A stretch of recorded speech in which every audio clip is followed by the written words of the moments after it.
Hello everyone. आज अपना ये 5th क्लास है बाइनोमियल थ्योरम की जो हम लोग प्रैक्टिस कर रहे हैं।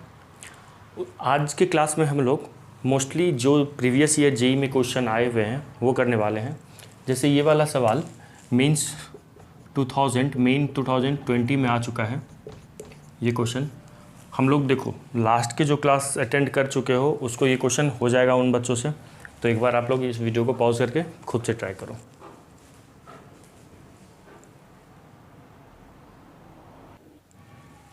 तो देखिए कैसे होगा ये क्वेश्चन। इसमें लिखा हुआ है if the term independent of x in the expansion, E x P का मतलब क्या है, एक्सपांसन ऑफ दिस। इसको जब हम एक्सपेंड करेंगे तो इसमें 10 टर्म होगा। इसमें जो टर्म एक्स से इंडिपेंडेंट है वो के है, ठीक है। तो 18k का वैल्यू पूछ रहा है। देखो हम लोग पिछले क्लास में इंडिपेंडेंट ऑफ एक्स से सवाल कर चुके हैं, उसमें उसी तरह ये भी एक क्वेश्चन है, बहुत ईजी हो गया होगा। देखो कैसे करेंगे। इसका हम लोग मान लेते हैं, जैसे मान लेते हैं let TR+1 is independent of x. क्या मान लेते हैं, ये क्या है, इंडिपेंडेंट ऑफ एक्स है। TR+1 टर्म क्या मान लेते हैं, इंडिपेंडेंट ऑफ एक्स है। अगर ये इंडिपेंडेंट ऑफ एक्स है तो TR+1 होगा क्या, 9CR 3/2 x² की पावर 9 - r और -1/3x की पावर r, है ना। अच्छा, तो इसको सिर्फ पहले जो x वाला टर्म है उसको एक साथ लिखो, जो विदाउट जो कांस्टेंट है उसको एक साथ लिख लो। 9CR 3/2 की पावर क्या हो जाएगी, 9 - r।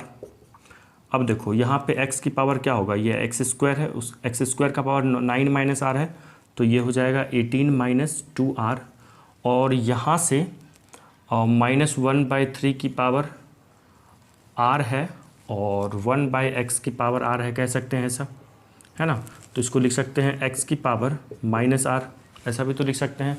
ये 1/x की पावर r है तो मतलब अपॉन में x की पावर r है, तो न्यूमरेटर में जाएगा तो ये x की पावर -r हो जाएगी।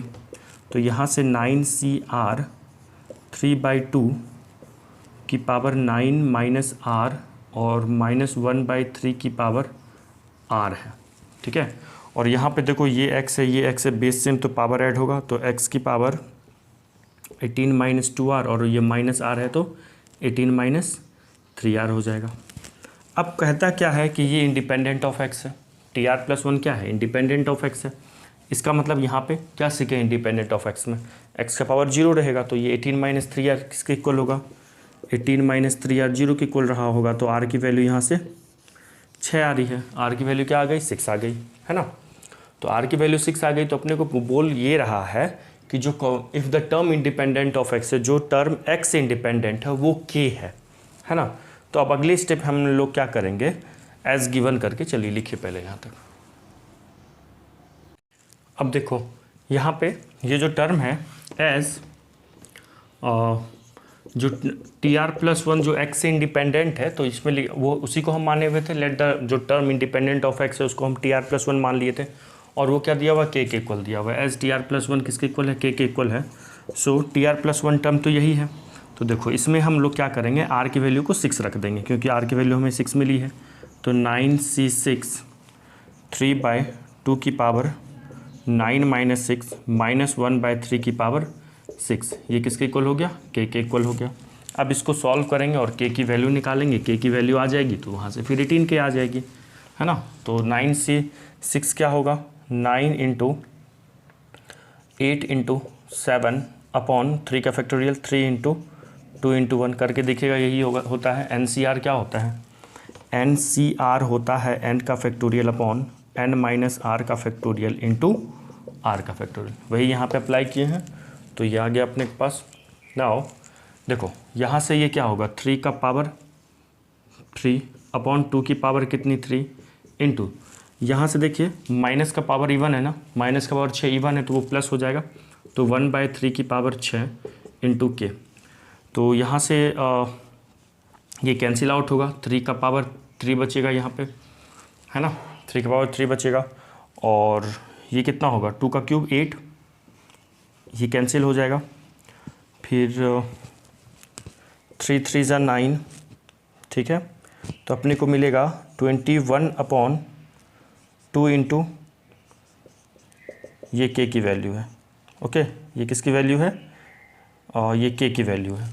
k की वैल्यू आ गई, तो अब अपने को क्या निकालना है? 18k है ना, क्वेश्चन में कह रहा है। क्वेश्चन में क्या कह रहा है? 18k का वैल्यू क्या होगा? तो 18k का वैल्यू होगा 18 इंटू 21 अपॉन k का वैल्यू रख दो 2 इंटू 27। 2 से 9 बार में कटेगा, और 9 से ये 3 बार में कटेगा, और 3 से ये 7 बार में कटेगा। तो 18k की वैल्यू कितनी आ गई? 7 आ गई। ये है अपना मीन्स 2020 का क्वेश्चन। तो 7 देखो ऑप्शन क्या है? B for Bombay is the answer, है ना। इतना इजी क्वेश्चन है। इजी नहीं बोलो, आप जो भी पढ़ लिया, जो पढ़ा हुआ रहता है उनको इजी लगता है, जो नहीं पढ़ा हुआ रहता है उसको टफ लगता है, बस यही है। लिखिए, फिर नेक्स्ट करते हैं। नाउ नेक्स्ट क्वेश्चन है, ये भी मीन्स 2020 में आ चुका है। ये भी बहुत सिंपल क्वेश्चन है, करके देखो हो जाएगा। इसमें k की वैल्यू ना निकाल के मॉड ऑफ k की वैल्यू इस बार निकालनी है। और सुनो, इस क्वेश्चन में क्या लिखा हुआ है? जो कांस्टेंट टर्म है ना, वो दिया हुआ है 405 पिछले, है ना। तो पिछले बार जैसे ये भी इंडिपेंडेंट वाला ही क्वेश्चन है, इंडिपेंडेंट टर्म का ही सवाल है। क्यों?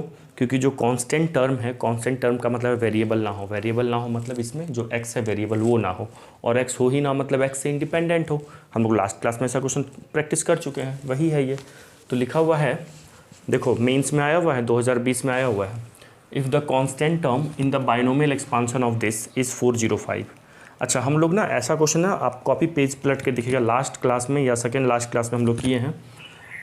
जो कांस्टेंट टर्म नहीं वहाँ लिख के, शायद वहाँ पे इंडिपेंडेंट टर्म लिखा हुआ था, इंडिपेंडेंट ऑफ x लिखा हुआ था, 405 लिखा हुआ था, और यहाँ पे ना प्लस लिखी हुई थी, माइनस की जगह पे प्लस था। आप देख चेक कीजिएगा।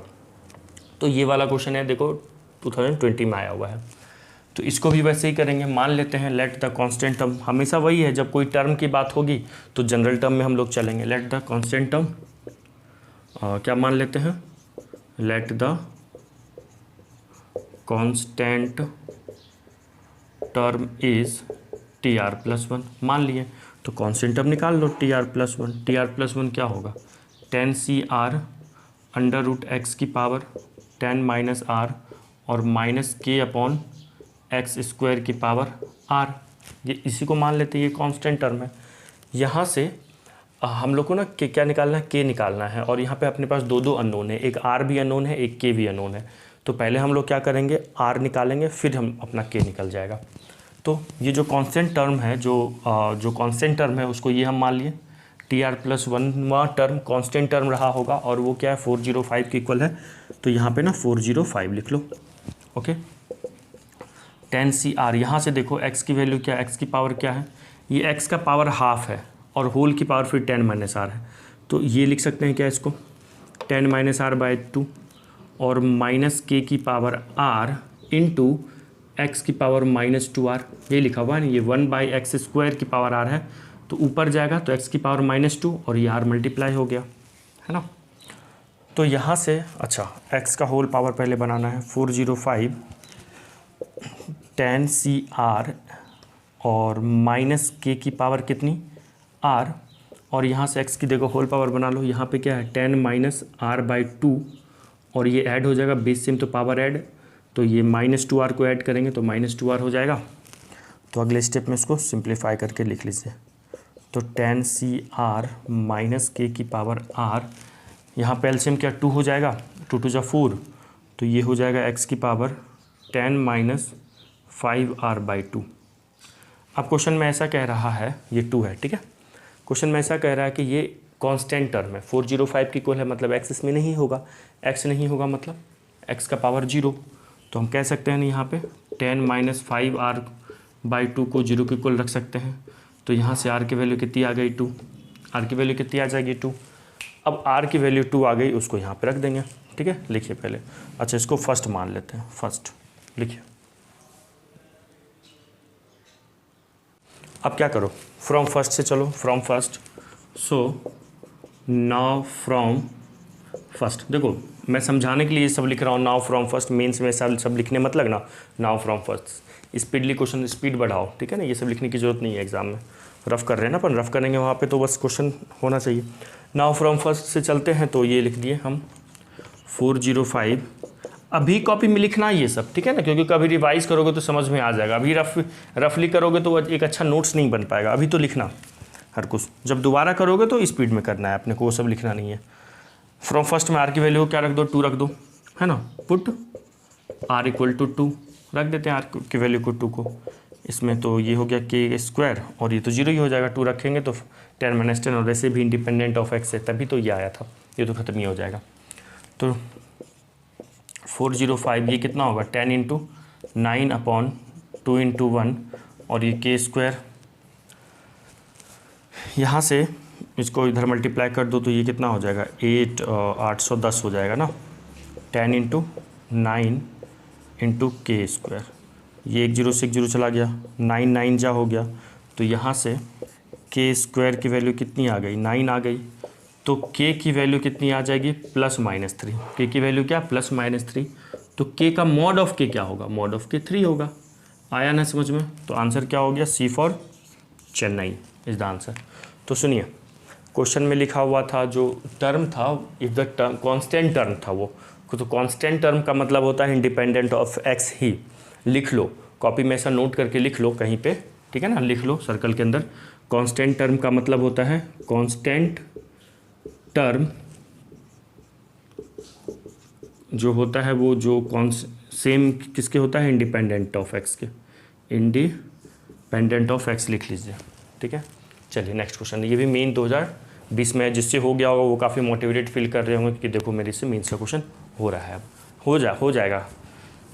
देखिए चलो बच्चों, नेक्स्ट क्वेश्चन है जेईई मेन 2019 का।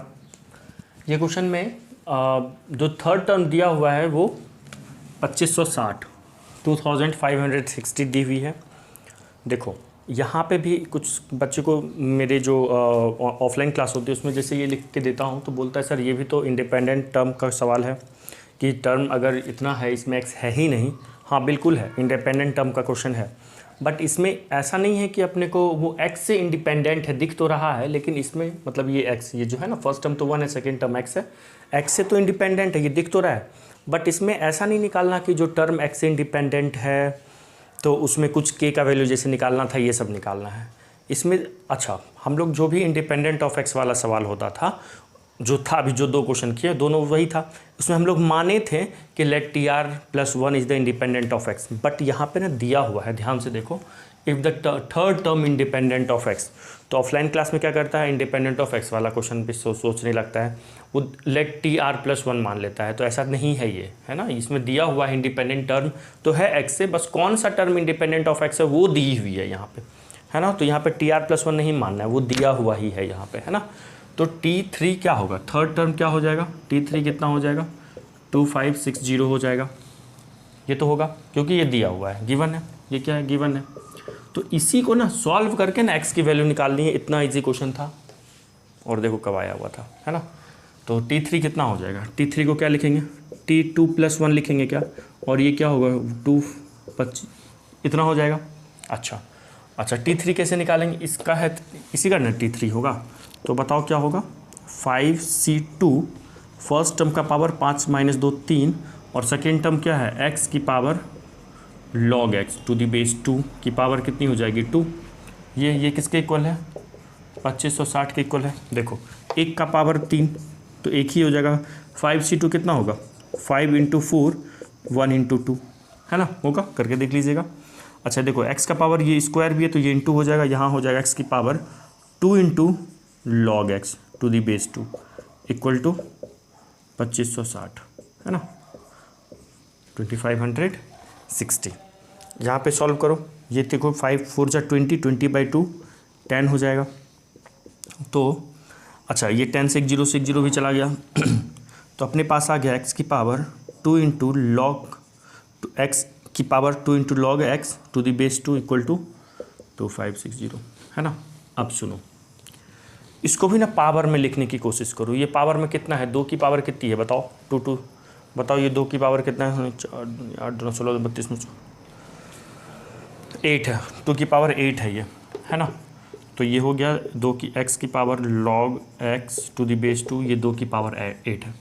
अब सुनो, हम लोग सेकेंड या सेकेंड लास्ट क्लास में मैं बताया हूँ टेकिंग लॉग बोथ साइड वाला एक क्वेश्चन किए थे, टेकिंग लॉग बोथ साइड। वहाँ पे बेस में क्या लिया था मैं, 10 लिया था शायद, है ना। वहाँ पे हाँ, जिसमें x की वैल्यू 2 वैल्यू आई थी, एक x की वैल्यू 1/√10 आई थी और एक बार x की वैल्यू 10 आई थी, ऐसा कुछ आया था ना। तो वही है यहाँ पे भी अपने को लॉग लेना है दोनों साइड के। क्या लेंगे लॉग का, उस बार 10 लिए थे बेस में, इस बार 2 लेना है। देखो यहाँ पे बेस में 2 है ना, तो इस बार ये सोचना है taking log to the base 2 both side. उससे फ़ायदा क्या होगा, देखो मज़ेदार फ़ायदा होगा। अगर हम log बेस 2 ले लेंगे तो देखो इस ये जो टर्म है लिखा हुआ, इसमें भी हमको ये लेना है, तो log टू द बेस 2 में हम ये लेते हैं क्या, x की power 2 log x to the base 2 ले लिए ना, है ना। और यहाँ पे भी ले लेंगे log टू द बेस 2 और 2 की पावर 8। आया यहाँ तक समझ में। सुनो, log का एक प्रॉपर्टी होता है, log का एक प्रॉपर्टी होता है, log अगर m की पावर n है तो वो n सामने आ जाता है, n log m हो जाता है। ऐसा एक log का प्रॉपर्टी होता है, यही प्रॉपर्टी हम यहाँ अप्लाई करेंगे। तो देखो ज़रा, m के जगह पे इस वाले log में, बेस में तो चलो कुछ भी मान लो, बेस में a है ना, एक बेस में a है तो यहाँ पे 2 है बेस में। m के जगह पे देखिए क्या है, m के जगह पे देखिए x लिखी हुई है, और n के जगह पे क्या लिखा हुआ है, देखो ये x का जो पावर है तो वो सामने आ जाएगा ना, वो log के सामने आ जाएगा। तो क्या हो जाएगा, वो हो जाएगा सामने आ जाएगा तो 2 log x to the base 2। देखो ये सामने आएगा और ये क्या हो जाएगा log x to the base 2। समझे ना। देखो ये log है, ये बेस में log m है, ये m की पावर n है, तो n क्या होगा सामने आएगा, तो ये देखो सामने यहाँ आ गया, ये पूरा 2 into log x, 2 into log x, 2 into log x, base में तो 2 चल रहा है, और ये log x to the base 2 रह गया यहाँ पे, इक्वल टू ये 8 भी सामने आ जाएगा, 8 log 2। सुनो, जो बेस में है वही यहाँ होता है, ये दोनों सेम होता है तो 1 हो जाता है ना। अब क्या करो, इसको 1 बना लो। अच्छा, ये दोनों इंटू हो जाएगा क्या, ये इंटू होगा तो क्या होगा, 2 into log x to the base 2 का होल स्क्वायर होगा। क्या दिख रहा है यहाँ पे, क्या बिल्कुल दिख रहा है, यहाँ पे स्क्वायर हो जाएगा। और ये देखो log टू द बेस 2 1 हो जाएगा, तो ये 8 हो गया। सुनिए, यहाँ पे मिस्टेक क्या होता है, ये वाला जो 2 है ना, इसको भी नीचे उतार लिया जाता है। ये 2 नीचे नहीं उतरेगा, क्यों नहीं उतरेगा, वो जब log जिस पे अप्लाइड होता है, जैसे log x का स्क्वायर होता है ना, यहाँ पे इस x का स्क्वायर होता तो वो नीचे उतरता। ये x का स्क्वायर नहीं, ये होल का स्क्वायर है, log का भी स्क्वायर है, तो वो इस बार नीचे नहीं उतरेगा। तो ये हो गया, लिखिए यहाँ तक पहले। देखो अब ये नीचे तो नहीं आ रहा है, ये रहने दो, 2 से इसको काट दो, 2 4 जा कट गया, तो यहाँ से क्या आ गया अपने पास, अपने को मिल गया log x to the base 2 equal to 4, है ना। अच्छा, होल स्क्वायर भी तो है, होल स्क्वायर, तो यहाँ से log x to the base 2 की वैल्यू क्या आ गई, +-2 आ गई। एक बार क्या करो, +2 ले लो, ठीक है ना, एक बार क्या करो, +2 ले लो। तो इसको हम क्या लिख सकते हैं, सुनो log कैसे बनता है, जैसे मैं बहुत बार बता भी चुका हूँ, 3 का स्क्वायर अगर 9 होता है तो log के फॉर्म में अगर हम लिखेंगे तो 9 इधर आ जाएगा, ये 3 बेस में रहेगा, 2 इधर चला जाएगा। इसको हम ये लिख सकते हैं, इसको ये लिख सकते हैं। उसी तरह देखो ये कितना हो जाएगा, 2 की पावर 2, 2 की पावर 2 किसके इक्वल, x के इक्वल।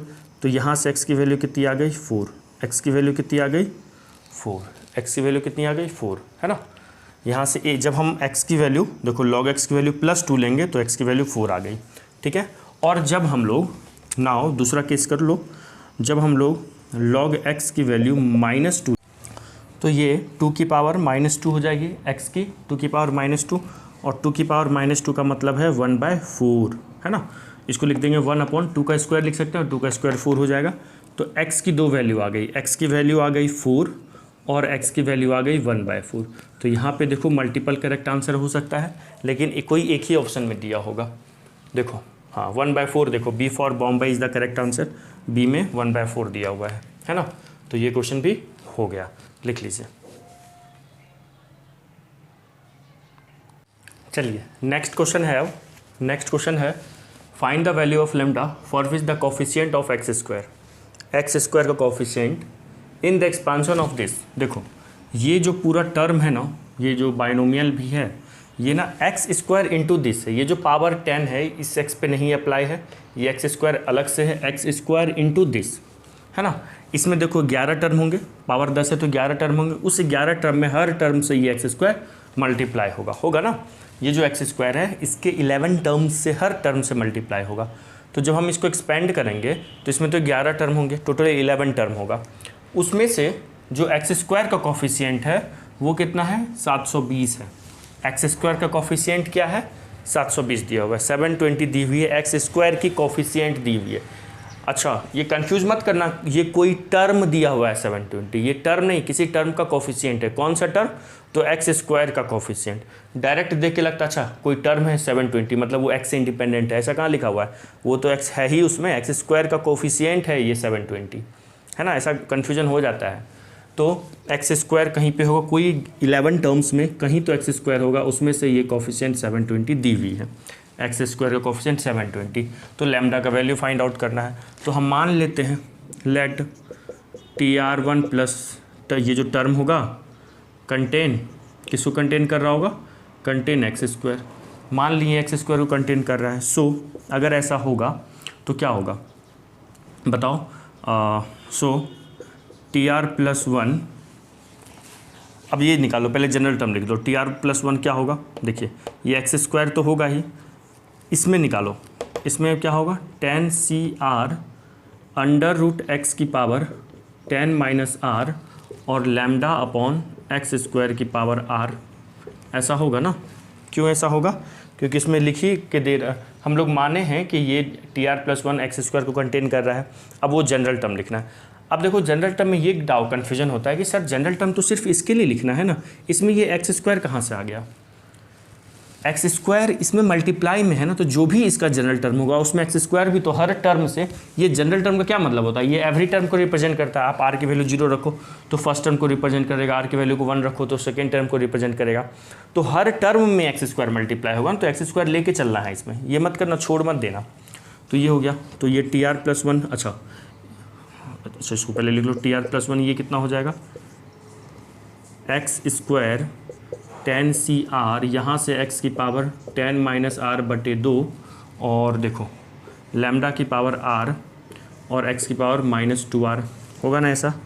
तो TR+1 इक्वल टू, अब यहाँ पे ना सारे x को एक साथ लिख दो, ये x है, यहाँ पे x है, ये x है और ये x है। तो tan CR लैम्डा की पावर r, x की पावर 10 - r/2 -2r +2, ऐसा होगा ना, बताओ जी। बेस, इसका बेस देखो, यहाँ भी x, यहाँ भी x, यहाँ भी x, बेस सेम तो पावर ऐड होगा।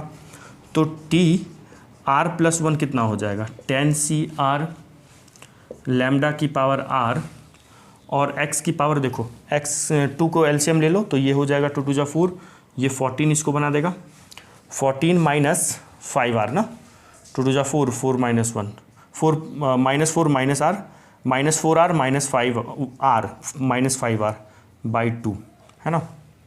अच्छा, अब ऐसा है, ऐसा कह रहा है कि ये जो है ये TR+1 ये किसको कंटेन कर रहा है, एक्स स्क्वायर को कंटेन कर रहा है। और यहीं अगर ये कांस्टेंट टर्म होता था तो हम लोग क्या करते थे, इसको 0 के इक्वल रखते थे। अब ये कांस्टेंट टर्म नहीं है, ये किसको कंटेन कर रहा है, एक्स स्क्वायर को कंटेन कर रहा है, तो इसको हम किसके इक्वल रखेंगे, 2 के इक्वल रख देंगे, है ना। नाउ करके क्या लिख देते हैं, 14 - 5r/2 किसके इक्वल, 2 के इक्वल होगा। तो 14 - 5r = 4, तो 14 - 4 = 5r, तो r की वैल्यू यहाँ से 10 हो जाएगी, r की वैल्यू यहाँ से 2 आ जाएगी। आया समझ में, r का वैल्यू कितना हो गया, यहाँ से 2 हो गया। अब क्या करेंगे, r की वैल्यू को 2 रख के जो कॉफिशिएंट है 720 करेंगे। देखो यहाँ पे क्या करेंगे, सो पहले लिखिए, फिर आगे बताते हैं, लिखिए पहले इसको। नाउ अब r की वैल्यू को फ्रॉम 1, अब फ्रॉम 1 से चलते हैं। फ्रॉम फर्स्ट r की वैल्यू को क्या रखना है, 2 रख देना है। 2 निकाले हुए हैं ना, 2 ही निकाले थे ना, हाँ 2 ही निकाले थे, फाइंड आउट किए थे। तो ये हो जाएगा t 2 + 1, 2 + 1 = tan C2 lambda square, और ये यहाँ पे 2 रखो, एक्स स्क्वायर आ जाएगा। अब क्या कह रहा है, अकॉर्डिंग टू क्वेश्चन चलो, जो कॉफिशिएंट है मतलब tan C2 लैम्डा स्क्वायर किसके इक्वल है, 720 के इक्वल है। बस इसको अब सॉल्व करना है और क्या निकालना है, एक्स की वैल्यू को, सॉरी लैम्डा की वैल्यू को निकाल देनी है। तो tan C2 कितना होगा, 10 × 9/2 × 1 लैम्डा स्क्वायर = 720 देखो एक ये कट गया 8 बार में, तो लैम्डा स्क्वायर इक्वल टू 16, तो लैम्डा की वैल्यू +-4 आ रही है ना, लैम्डा की वैल्यू +-4 आ रही है। अब आ जाओ क्वेश्चन में क्या कर रहा है, find the positive value of lambda. Lambda का पॉजिटिव वैल्यू क्या होगा 4, लैम्डा का पॉजिटिव वैल्यू क्या होगा 4, तो 4 आंसर होगा। देखो D for Dell is the answer, है ना, लिखिए।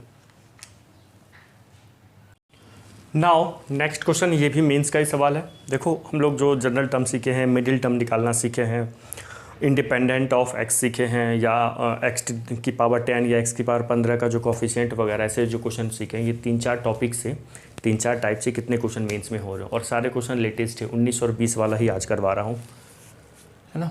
तो क्वेश्चन में है the sum of the real values of x, जो रियल वैल्यूज़ ऑफ एक्स है, द सम ऑफ द, अच्छा the sum of the real values of x, x के real values of, sorry question में कह रहा है the sum of the real values of x for which the middle term in the binomial expansion of this is this. देखो ये middle term वाला फिर सवाल आ गया, जो बाइनोमियल एक्सपेंड करेंगे उसका जो मिडिल टर्म है वो दिया हुआ है 5670 दिया हुआ है। तो अगर मिडिल टर्म ये होगा तो x का जो रियल वैल्यू ऑफ x का उसका सम पूछ रहा है अपने से। क्या पूछ रहा है, x का जो यहाँ से ये जो x है इसका वैल्यू अपने को निकालना है। कुछ भी रियल नंबर में जो भी आएगा, इमेजनरी आएगा तो उसको इग्नोर कर देना। जो रियल वैल्यूज़ ऑफ x आएगा, वैसे इमेजनरी नहीं आएगा यहाँ पे, ठीक है ना, रियल ही आएगा। तो जो भी x का रियल वैल्यू आएगा उसका सम निकालना है। तो क्या करना है, मिडिल टर्म वाला कंसेप्ट पहले अप्लाई करो, सॉल्व करो, जो मिडिल टर्म होगा वो इसके इक्वल रखो, सिंप्लीफाई करो, सॉल्व करो, x की वैल्यू आएगी, जो भी x की वैल्यू आएगी 5, 10, 15, 20 कुछ भी आएगा, जितने भी आएंगे सबको ऐड कर देना, वो आंसर होगा। ठीक है, समझ गए हो तो वीडियो को पॉज करके खुद से करो। तो देखो कैसे करेंगे। तो यहाँ पे है the sum of the real values of x for which. तो देखो सबसे पहले ये लिखा है कितना, पावर में कितना 8 है, तो इसमें नंबर ऑफ टर्म यहाँ पे कितना होगा, नंबर ऑफ टर्म कितने होंगे, नंबर ऑफ टर्म्स 9 होंगे, जो कि क्या है, ऑड है। सुनो, जब भी ऑड नंबर ऑफ टर्म, जैसे 5 फिंगर है मेरे पास, तो 5 फिंगर है, 5 टर्म है, तो एक ही मिडिल टर्म होता है। वहीं अगर 4 फिंगर है तो 2 मिडिल टर्म। तो अगर नंबर ऑफ टर्म इवन होगा तो 2 मिडिल टर्म होंगे, और अगर नंबर ऑफ टर्म ऑड होगा तो 1 मिडिल टर्म होंगे। ठीक है ना, नंबर ऑफ टर्म अगर ऑड होगा तो 1 ही मिडिल टर्म, और नंबर ऑफ टर्म अगर इवन होगा तो 2 मिडिल टर्म। तो यहाँ पे नंबर ऑफ टर्म्स कितना होता है, इंडेक्स, मतलब जो पावर, इंडेक्स ही पावर होता है, इंडेक्स से एक ज़्यादा, 8 + 1 9 हो जाएगा। जो ऑड है तो यहाँ पे कितने मिडिल टर्म, 1 ही मिडिल टर्म। भूल गए तो फिंगर निकाल के याद रखो, चेक कर लिया करो। अब वो है का जो मिडिल टर्म होगा, इसका मतलब क्या है, ओनली 1 मिडिल टर्म। ये क्या बता रहा है, ओनली 1 मिडिल टर्म बता रहा है ना, ये सिर्फ एक ही मिडिल टर्म के बारे में बता रहा है। अब वो जो मिडिल टर्म होगा वो होगा क्या, मिडिल टर्म जो होगा वो होगा n/2 + 1। सुनो, अगर यहाँ पे इवन ऑड होता ना तो n + 1/2 करते, यहाँ पे क्या करते, n + 1/2 करते। तो n/2 करो, कुछ बच्चे क्या करते हैं n + 1/2 कर देते हैं। तो यार 8 1 + 1 9/2 का भी होगा, वो तो फ्रैक्शन में आएगा ना, तो टर्म फ्रैक्शन में थोड़ी ना आएगा। तो ये होगा, तो ये कितना होगा, 8/2 + 1 = 5th। तो अपना जो 5th टर्म है वो क्या है, मिडिल टर्म होगा। ठीक है ना, तो 5th टर्म क्या होगा, यहाँ से 5th term is middle term. क्या है 5th टर्म, क्या है, मिडिल टर्म है। तो अब T5 निकाल दो। सो T5 कितना है बताइए, 8C4 लिखेंगे। बताओ 5 को 4 + 1 लिखेंगे ना। अब थोड़ा थोड़ा एक्सपर्ट बनो। अब ये नहीं कि बच्चों की तरह मैं हर बार बोलूँ देखो इसको 4 + 1 लिखेंगे, TR + 1 हो गया तो NCR होगा, ऐसा नहीं। तो एक कम कर दिए, 8C4 हो गया, x³ / 3 होल की पावर दिस, इसका माइनस करेंगे तो यहाँ भी 4, और 3/x³ यहाँ भी 4, है ना। अच्छा, T5 मिडिल टर्म दिया हुआ कितना है, 5670। तो इसको लिख सकते हैं 5670, 8C4 लिख दो अभी ऐसे ही, है ना। और देखो यहाँ भी 3 का इस, ये है x⁻12 बटे 3⁻4 बटे 3⁻4 इंटू 3⁻4 बटे x⁻4। ऐसा है, कुछ कट रहा है, 3⁻4 कट गया, तो 5670 = हो गया 8C4। 8C4 होगा ना। देखो x⁻12 और यहाँ x⁻/8 है, तो ओवरऑल x की पावर कितनी हो गई, 8 हो गई। क्या हो गई? x की पावर 8। लिखिए यहाँ तक, फिर आगे करेंगे। चलो अब इसको सॉल्व करो। x की वैल्यू ही निकालनी है ना, तो ये हो गया 5670। 8C4 क्या होगा? 8 इंटू 7 इंटू 6 इंटू 5 तक चलेंगे, 4 का फैक्टोरियल कट जाएगा और नीचे एक 4 का फैक्टोरियल रहेगा। 4 इंटू 3 इंटू 2 इंटू 1, एक्स की पावर 8। देखो 4 2 ज़ा 8, 8 8 चला गया, 3 2 ज़ा 6 हो गया ना, तो ये हो गया 5670 equal to 7 into 10 into x की पावर 8। ये कटेगा क्या? एक एक चला गया। अब ये 7 से डिवाइड करो, 1 और 1, तो ये हो गया x की पावर 8 इक्वल टू 81, है ना। अब सुनो, ये लिख सकते हैं क्या? इसको हम 3 की पावर 4 लिख सकते हैं क्या? लिख सकते हैं, लेकिन अभी बेस पावर को सेम कर बनाना है अपने को, तभी हम बेस x की वैल्यू हम निकाल पाएंगे। तो ये देखो, तो ये जो है ना √3 की पावर 8 लिखी हुई है, √3 की पावर 8 लिखी हुई है ना। अब यहाँ से देखिए, एक ये जो है ना, ये एक अगर मैं बोलूँ इक्वेशन बन गया, तो जिसके पावर 8 हैं, तो जितने डिग्री होते हैं उतने रूट्स होते हैं, तो इसके 8 रूट होंगे, 8 रूट होंगे, जिसमें अब देखो वो क्या क्या होगा। कुछ बच्चे क्या मिस्टेक कर लेते हैं, बस x की वैल्यू √3 कर देते हैं और बोलते भैया, वैसे ऑप्शन भी यहाँ पे वो नहीं दिया हुआ है √3, तो यहाँ पे ना x की वैल्यू √3 ना होके प्लस माइनस √3 होगी। अब आपको दिख रहा होगा सर यहाँ पे तो 2 ही रूट्स आया, एक में प्लस √3 और एक माइनस √3, नहीं 8 रूट आया है। यहाँ पे 4 बार प्लस √3 होगा और 4 बार माइनस √3 होगा, ऐसा होगा। प्लस बार 4 बार प्लस √3 और माइनस में 4 बार √ माइनस ऑफ √3 होगा, तो 8 रूट होगा यहाँ पे, ठीक है ना। तो x की वैल्यू ये आ गई। तो x की क्या क्या वैल्यू आ गई अपने पास? 2 वैल्यू। x की एक वैल्यू आ गई प्लस √3 और एक वैल्यू माइनस √3। सो निकालना क्या है? सम ऑफ निकालना है। So required sum equal to √3 में हम ऐड कर देते हैं माइनस √3 को। इसको ऐड करोगे तो क्या मिलेगा? लड्डू, 0। ऑप्शन देखिए 0 क्या है? B is the answer, B for Bombay is the answer, है ना। मेंस का क्वेश्चन था, देखिए, चलिए लिख लीजिए। अब देखिए नेक्स्ट क्वेश्चन है, जो भी ये सवाल है ये AIEEE में आया हुआ था। AIEEE का फुल फॉर्म होता था all India engineering entrance examination. 2012 तक ये जो हमारा JEE मेन होता है, ये 2012 तक AIEEE कहलाता था। 2013 से जब मैं एग्ज़ाम दिया था मेंस का, मतलब AIEEE का, तब से उसका नाम JEE मेंस हो गया है। वही है, मेन है जो, और AIEEE सेम है। अच्छा, पहले क्या होता था, आप IIT का अलग फॉर्म भर सकते हैं, IIT के ही नाम से फॉर्म आता था, दे सकते हो, और मेंस भी दे सकते हो, मतलब AIEEE हर कोई दे सकता था। लेकिन अब क्या हो चुका है, जो AIEEE क्वालिफाइड होगा, मतलब जो मेन क्वालिफाइड होगा, वही एडवांस का फॉर्म भर सकता है। पहले ऐसा नहीं होता था 2012 तक।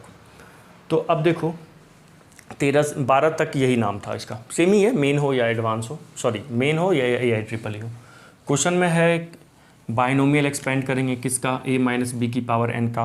इसमें टोटल कितने नंबर ऑफ टर्म होंगे? n+1 होंगे, जिसका 5th टर्म और 6th टर्म का सम 0 दिया हुआ है। सम क्या है? 5th टर्म और 6th टर्म का सम 0 दिया हुआ है।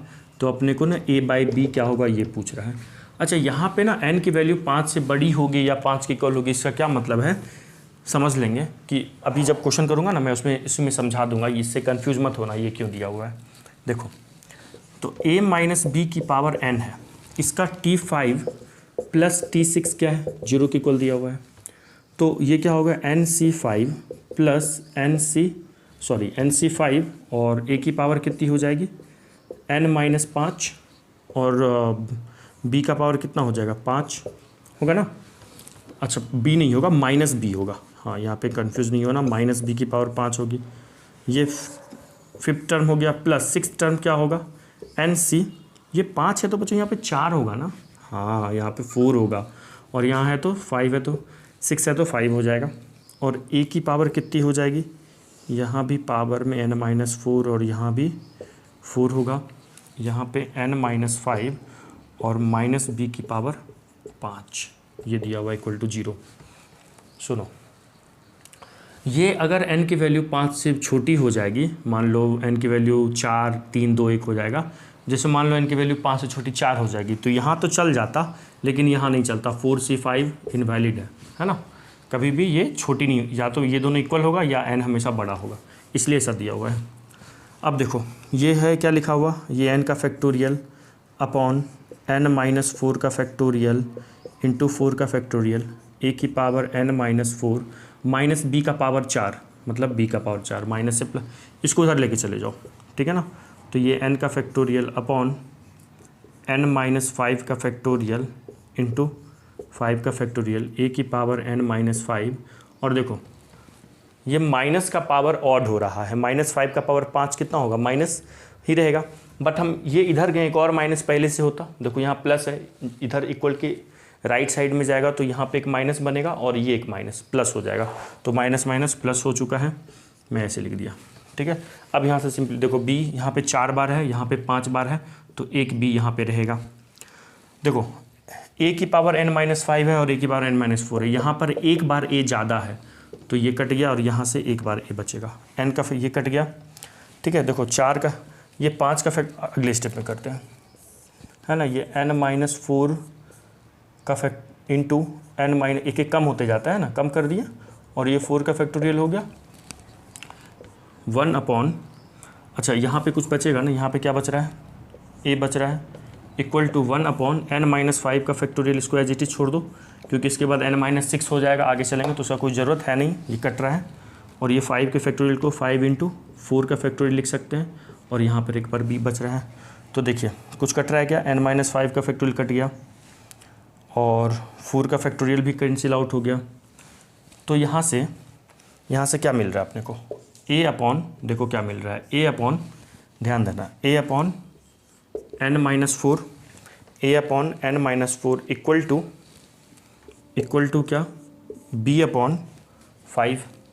तो वैल्यू किसका पूछ रहा है, a बाई b का, तो b को इधर ले आओ, तो a by b equal to n-4/5, है ना। अब ऑप्शन चेक कीजिए, n-4/5, हाँ डी है answer, okay, D for Deepika is the correct answer. चलिए लिख लीजिए। अब देखिए ये 2 क्वेश्चन है, अभी वीडियो को पॉज करो, इसका सॉल्यूशन मैं नहीं बताऊंगा, हम लोग बहुत क्वेश्चन प्रैक्टिस कर चुके हैं, ये आपको खुद से करना है आप लोग को। क्वेश्चन नंबर 1, ये वाले सवाल का ये ऑप्शन दिया हुआ है, ठीक है, इसका आंसर है सी, ठीक है ना, आंसर सी करेक्ट आंसर है। करके देखो इस वाले क्वेश्चन का, इस वाले सवाल का ये ऑप्शंस हैं, ठीक है। और ये वाला जो अपना क्वेश्चन है ये हम लोग का न्यूमेरिकल टाइप क्वेश्चन है, जिसमें आर की वैल्यू फाइंड आउट करनी, if the coefficient of this and this terms in the expansion of this are equal then find R, मतलब r माइनस 5th टर्म और 2r माइनस 1th टर्म। बढ़िया question है, नहीं होगा comment करके बता देना, ये वाले क्वेश्चन को मैं बता दूंगा। इसका आंसर है r की वैल्यू 14, है ना। तो ये दोनों क्वेश्चन कर लो अभी, वीडियो को पॉज करके, फिर हम लोग नेक्स्ट क्वेश्चन प्रैक्टिस करेंगे। पहले ये कीजिए। चलो अब अगला का सवाल है, AIEEE 2005 में आया हुआ था, एक बार पढ़ लो और पढ़ के ना खुद से ट्राई करो, ओके, फिर मैं बताऊंगा। ये ऑप्शन दिया हुआ है, एक बार मैं पढ़ के बता देता हूँ। क्वेश्चन में कहने का क्या मतलब है, क्वेश्चन ये कह रहा है कि यहाँ पे ना 2 बाइनोमियल एक्सपांसन दिया हुआ है, एक है ax² प्लस 1/bx की पावर 11, है ना। इसमें जो x की पावर 7 का कोफिशिएंट होगा, और जो दूसरा बाइनोमियल एक्सपांसन है वो क्या है, देखो वो है ax, इसमें ax² है तो इसमें ax है, माइनस यहाँ प्लस है तो यहाँ माइनस है, 1/, इसमें bx है तो इसमें bx² है, इसकी भी पावर 11 ही है। इसको जब हम एक्सपेंड करेंगे तो इसमें कहीं पे भी x के पावर नीचे वाले में 7 मिलेगा, ऊपर वाले में x के पावर -7 मिलेगा, और उसके ऊपर में कहीं पे जहाँ पे x के पावर 7 होगा वो कह रहा है इक्वल है। क्वेश्चन में if the coefficient of x की power 7 in binomial expansion of this equal to the coefficient of x की power -7 in expansion of this, then a and b satisfy the relation. a और b किस relation को satisfy करेगा, ये 4 option है, बताना है।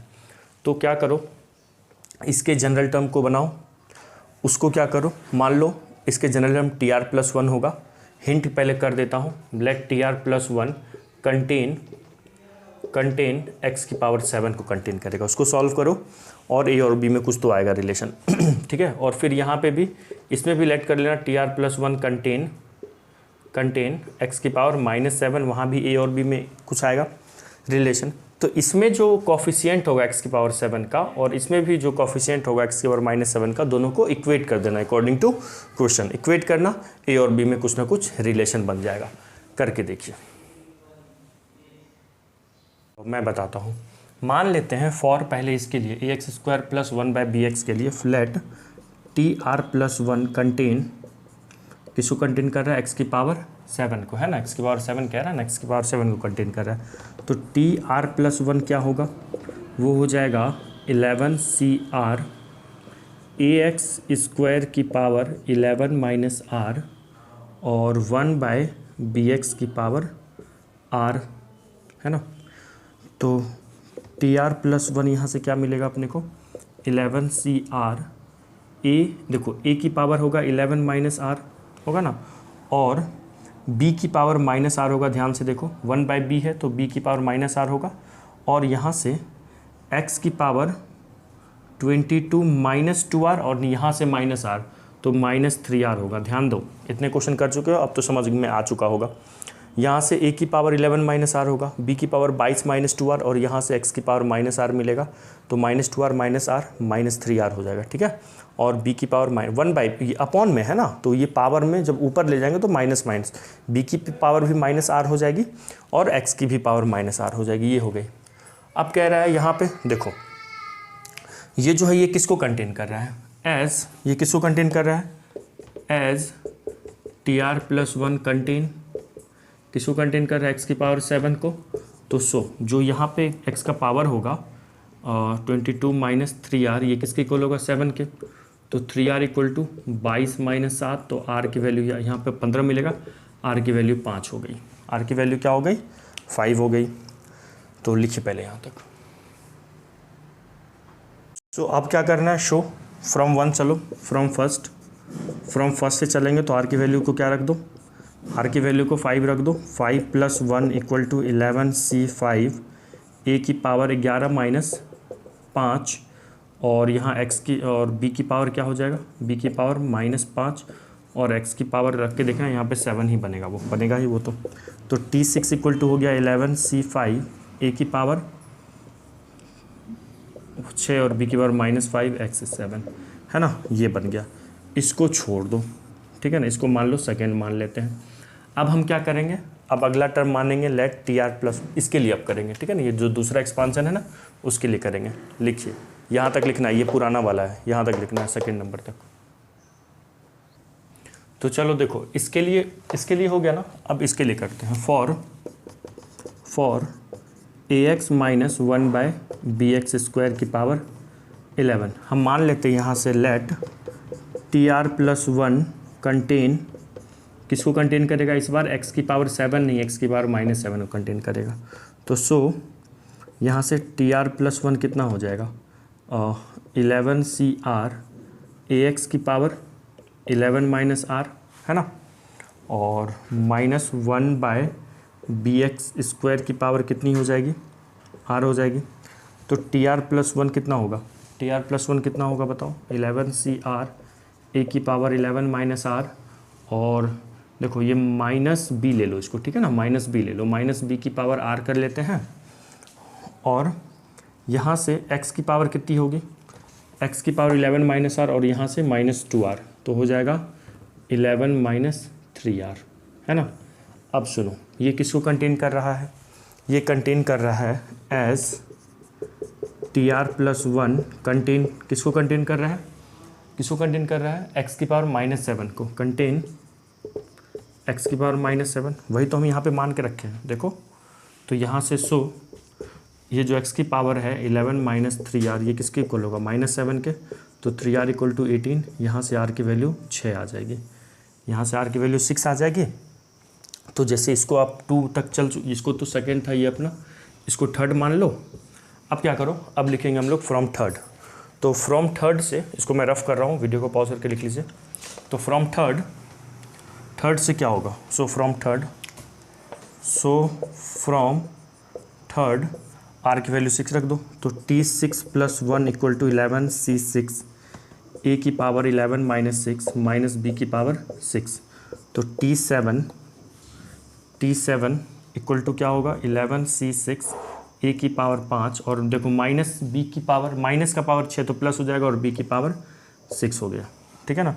इसको मान लो 4, ठीक है ना। सेकेंड और 4 ही हमारा अब आंसर देगा, ठीक है ना, जो सेकेंड बना है और जो 4 बना है। तो ये तो थर्ड तक हो चुका है अपना, 4 तक लिख लीजिए, इसको रफ कर रहा हूँ, ठीक है। 4 तक लिख लो, लिखो 4 तक। अब क्या करेंगे, देखो अब ऐसा करेंगे कि एज गिवन को एज अकॉर्डिंग टू क्वेश्चन के अकॉर्डिंग क्या कह रहा है, जो कोफिशिएंट ऑफ एक्स की power 7 equal to coefficient of x की पावर -7। जो एक्स की पावर 7 का कोफिशिएंट है वो किसके इक्वल है, एक्स की पावर -7 के कोफिशिएंट के इक्वल है। तो एक्स की पावर 7 का कोफिशिएंट ले लो। एक्स की पावर 7 का कोफिशिएंट क्या है, ये एक्स की पावर 7 का कोफिशिएंट ले लो, वो क्या है 11c5, ए की पावर 6, बी की power -5 must be equal to 11c6 a की पावर 5, बी की पावर 6, है ना। अच्छा बी की पावर -5 है क्या वहाँ पे, एक बार चेक कर लो, बी की पावर -5 है या 5 है। ठीक है, बी की पावर -5 ही है यहाँ और यहाँ पे बी की पावर -6 है, यहाँ पे बी की पावर -6 है, ठीक है। इनको अब सॉल्व करेंगे, इसको रफ करते हैं तभी वो सॉल्व होगा। इनको सॉल्व करके अब देखते हैं आंसर क्या आएगा। तो 11c5, देखो यहाँ से इसको सॉल्व करते हैं। 11c5 को क्या लिख सकते हैं, 11 का फैक्टोरियल अपॉन 5 का फैक्टोरियल, 6 का फैक्टोरियल, ए की पावर 6 और बी की पावर -5 इक्वल टू 11c6 को क्या लिख सकते हैं, 11 का फैक्टोरियल अपॉन 5 का फैक्टोरियल इंटू 6 का फैक्टोरियल, ए की पावर 5 और बी की पावर -6। देखो 11 का फैक्टोरियल कट गया। अच्छा हाँ, ये तो भी कट जाएगा, ये भी कट गया पूरा।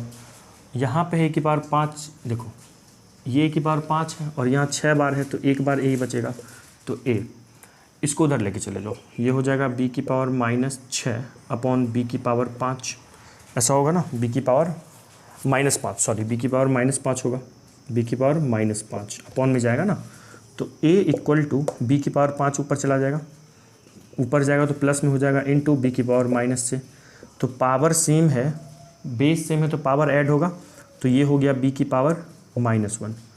तो बी की पावर -1 का मतलब है ए इक्वल टू 1/b, तो बी इधर आ जाएगा तो ए इंटू बी इक्वल टू 1। देखो थोड़ा सा यहाँ पे लेंथी था, कैलकुलेशन था, बट आसान था क्वेश्चन। AIEEE मतलब मेंस में ही, मेंस का ही क्वेश्चन है ये, JEE मेन का क्वेश्चन है। तो a into b equal to 1, A is the answer. इसका आंसर ए है क्या, हाँ ए आंसर है, ठीक है। A for America is the correct answer. तो जो 2 क्वेश्चन दिया हूँ उसको भी कमेंट करके बताना है आंसर उसका आ रहा है या नहीं आ रहा है। बाकी आज के लिए इतना ही। नेक्स्ट क्वेश्चन अब अगले क्लास में और भी सवाल करने वाले हैं, ठीक है। और जो क्वेश्चन दिए हुए हैं, 2 क्वेश्चन दिए हैं ना क्लास में, वो करके बताना है कमेंट करके आंसर, ठीक है। जब भी वीडियो को देखो, कल के लिए परसों के लिए नहीं टालना है। Okay, bye, have a nice day.